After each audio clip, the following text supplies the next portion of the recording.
excited about another episode today. We're going to be working with fluids. So fluids, obviously not solids, which means you're not going to have any flour in these recipes or these mixtures, okay? So I shouldn't call the words, shouldn't say recipe because not every mixture is going to be edible and not every mixture is for an edible purpose. Hang on to that for week 5. But right now, our focus is going to simply be on predicting, observing, recording and reporting, and maybe even just making some explanation around why something takes place. Okay, so let's get to it. All right, learners, so we are working with fluids today, which means we're going to need some fluids. And for the first part of our experiment, we're going to be working with some vegetable oil. So here's my trusty rice bran oil. You can use any form of vegetable oil whatsoever. I have a Pyrex jug that is full with about 2 cups of water. You don't need all of this, but I always like to have a little bit more than I need just in case.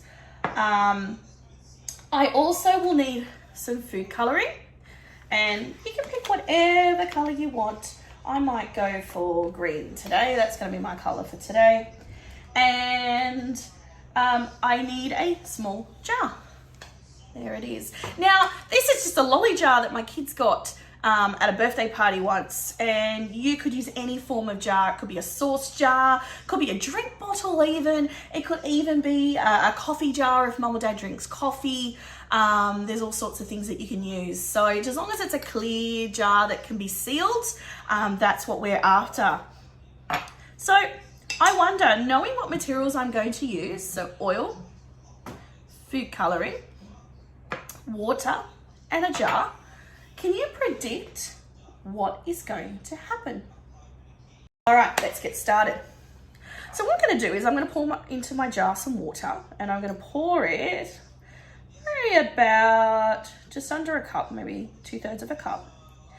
In this instance, it depends on the size of the jar that you're using. So I'm just pouring enough until it's almost to the top, but there's still a little bit of wiggle room.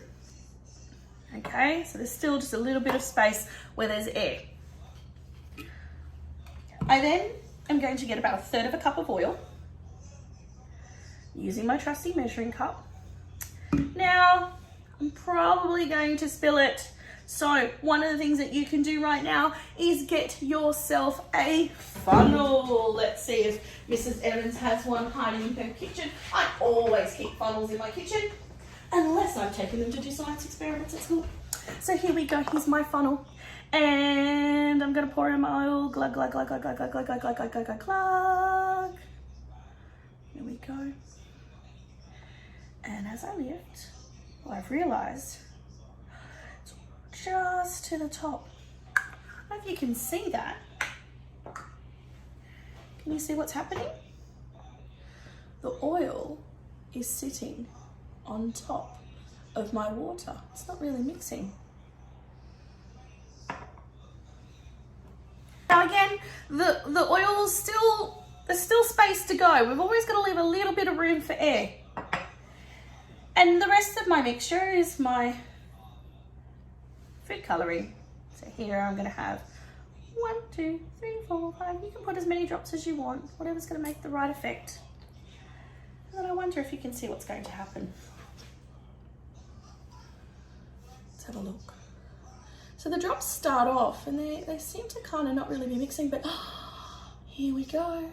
And they mix all the way down into the water. Can you see that cloudy effect that they're making as they rain down? It's almost like rain. All right, time to close my lid. Make sure it's really tight so nothing can escape, because mixtures need to be mixed. Wow, look at all those bubbles. I'm gonna get up closer to my camera just to show wonderful bubbles, because you notice something with the oil, and when I shake it, I get lots more. See if I can show you. I'm probably blocking it a little bit. Here we go. Oh, it's the colour and bubbles and it's very shiny. I want you to make your own observations. One of the things you can do with this is you can add, if you have this at home, this is an optional extra, but you might add some of this glitter. If I add some glitter in, lots of glitter, I'm going to pour it all in because it looks so nice. And I close my lid back up. My glitter's still, again, see how my glitter's sitting on the top? So I need to mix, mix, mix, mix, mix. Oh, wow. What have I made, boys and girls? What do you think I've made? All my young scientists out there. If you said a glitter jar or a sensory jar, you're right. They're super easy to make. And I hope you have a go at this at home too.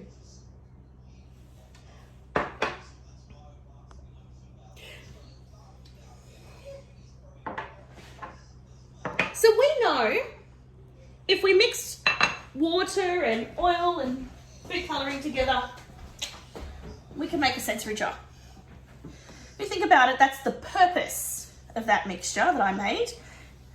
Well, the purpose, not so much the purpose it's the product, but the purpose of it is to calm me and to entertain me. I'm not going to eat it. I'm certainly not going to open it back up. I'm just going to be able to shake that jar whenever I want to feel a bit calmer. And I can stare at the glitter and watch all the oil bubbles as they float around in the water and suspend in the water. And the colour's just there to entertain. But there's other things that can happen. This time, I'm just going to mix oil and water together to start with. And I want you to predict, I'm going to put it into this container so it's easy to see. And I want you to predict what's going to happen. And you can have a go at home as well. Same thing, about 1/3 of a cup of oil. I'm going to pour it on top. You notice, again, the oil doesn't mix in very easily with the water, does it? You kind of have to really shake it up, and even then, it's eventually going to separate. So we have a nice big blob of oil on top. Now, this is pretty similar to maybe if you've cooked with mum or dad before, or nan or grandma, whoever you're at home with at the moment, and you get a greasy frying pan, maybe from a stir fry or from making some sausages or whatever else you're cooking. But you've got a greasy frying pan or greasy dishes. What do we use?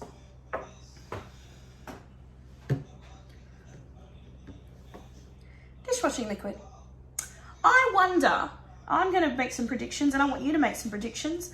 What's going to happen when I put dishwashing liquid on top of this mixture of mix? There we go. Oh, that's starting to look more like a dirty, oily dish.